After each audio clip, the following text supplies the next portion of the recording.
Ini semua teman-teman hanya karena kasus kekufuran saja, malas beribadah, tidak mau jadi orang baik.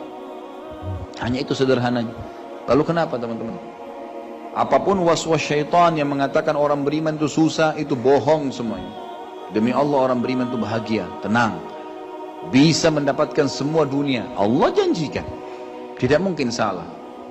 Kita melihat orang-orang yang tinggal di Timur Tengah, Allah berikan kekayaan. Banyak orang di Indonesia juga, orang di Asia Tenggara yang memang beriman sama Allah banyak. Saya berjalan dengan orang-orang yang pergi umroh, pergi haji, banyak orang mampu. Banyak orang mampu dan mereka hidup bahagia, bisa. Ya. Jadi bukan berarti kalau kita lagi sulit kemudian kita menganggap oh ini berarti saya disiksa sama Allah tuh memang hukuman. Tidak.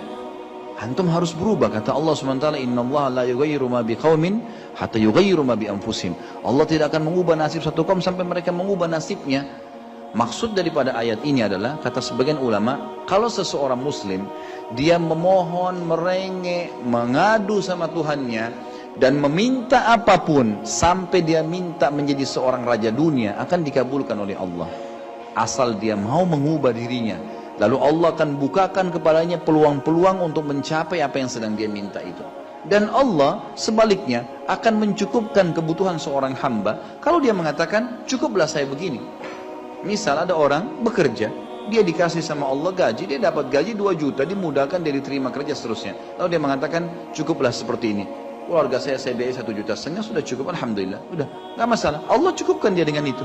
Tapi kalau ada orang tamak dengan rahmat Allah, enggak, saya mau begini, saya mau begitu, saya mau berusaha, lalu merengek minta kepada Allah, Allah akan kasih, tapi prosesnya ada. Karena kita di dunia ada proses. Makanya Umar bin Abdul Aziz rahimahullah mengatakan, sungguh saya ini memiliki pribadi yang tumuh. Tumuh itu orang yang selalu antusias mendapatkan yang terbaik. Beliau waktu jadi masyarakat biasa, beliau minta kepada Allah agar menjadi gubernur Madinah. Dan beliau mengatakan terus saya menggencot doa itu setiap malam sampai Allah kabulkan saya jadi gubernur Madinah. Gitu kan? Kemudian setelah itu saya memiliki antusias yang lebih besar untuk menjadi khalifah. Dan terus saya berdoa sampai Allah nobatkan jadi khalifah. Padahal Umar bin Abdul Aziz tidak bisa jadi khalifah pada saat itu kalau sesuai dengan jalur keturunan. Semestinya ada orang lain. Dia memang keturunan Bani Umayyah, tapi bukan dia semestinya pada saat itu menggantikan khalifah. Tapi subhanallah sebelum meninggal khalifah sebelumnya menulis surat bahwasanya yang datang setelah saya adalah Umar bin Abdul Aziz, padahal bukan dia. Makanya setelah Umar bin Abdul Aziz meninggal kembali kepada keturunan raja yang pertama. Tapi Allah selipkan dia menjadi khalifah di situ. Dan dia mengatakan saya mendapatkan semua apa yang saya inginkan dengan tumuh saya, dengan antusias saya yang besar, dan saya mohon kepada Tuhan saya sampai Allah kasih. Jadi Allah kasih teman-teman sekalian. Tapi bagaimana kedekatan antum kepada Allah subhanahu wa ta'ala? Bagaimana kita merengeknya dengan Allah? Bagaimana kita memohonnya dengan Allah? Tidak ada yang mustahil. Coba terus minta sampai Allah kasih. Karena setiap seseorang hamba mengucapkan Rabbana atau Allahumma, atau kita mengatakan dalam maksudnya ya Allah, wahai Tuhanku. Begitu kita mulai memohon, itu sudah ada garis startnya ucapan kita. Ada garis finishnya. Tinggal antum sabar sampai garis finish enggak? Banyak orang berdoa baru pertengahan sudah berhenti dengan alasan Allah belum kasih. Allah mau lihat ini orang benar nggak, serius nggak. Sama rasionalnya gini, kalau kita kuliah, begitu kita sudah daftar kuliah, sudah ada kan prediksi kita 4 tahun tamat S1 kan? Oh iya, semester 1, semester 2, semester 3, sampai semester 8 misalnya.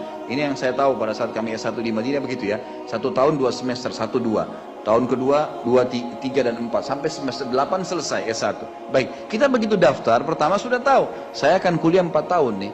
Kalau saya lulus, selama 4 tahun saya akan lulus menjadi S1. Kita sudah tahu kan. Kalau ada orang baru tingkat 2 sudah berhenti kuliah, dia sendiri berhenti. Itu sama rasionalnya orang kalau berdoa tuh. Kalau merengek sama Allah. Sabar sampai titik klimaksnya. Kita akan dapat ijazahnya, kita akan dapat apa yang kita inginkan. Gitu kan? Tapi kalau orang terburu-buru, tergesa-gesa, dia tidak dapat. Jadi selalu tamak terhadap rahmat Allah. Dan itu bagian daripada ibadah. Allah SWT menyuruh kita tamak dengan rahmatnya. Ya. Kita disuruh berdoa dengan khaufan wa tama'a.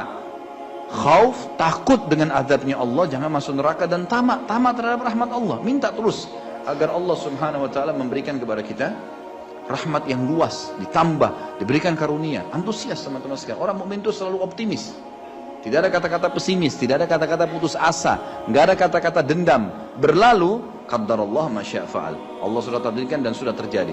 Kata Nabi SAW, kalau terjadi sesuatu pada kalian, katakan Allah sudah takdirkan, sudah terjadi. Buka lembaran baru, jalan sekarang, gitu kan? Sampai kata Nabi SAW yang memotivasi kita, kalau di tangan seseorang di antara kalian sebuah bibit, dan dia tahu, bibit pohon, dan dia tahu besok kiamat, tetap dia tancapkan. Tetap dia tancapkan. Sebagian ulama salaf dulu, mereka menanam pohon-pohon teman-teman sekalian, pohon-pohon yang umurnya lama, seperti kelapa, ya. Tapi di sana mungkin mereka menanam pada saat itu kurma. Kurma lama tumbuhnya, gitu kan. Mereka tanam.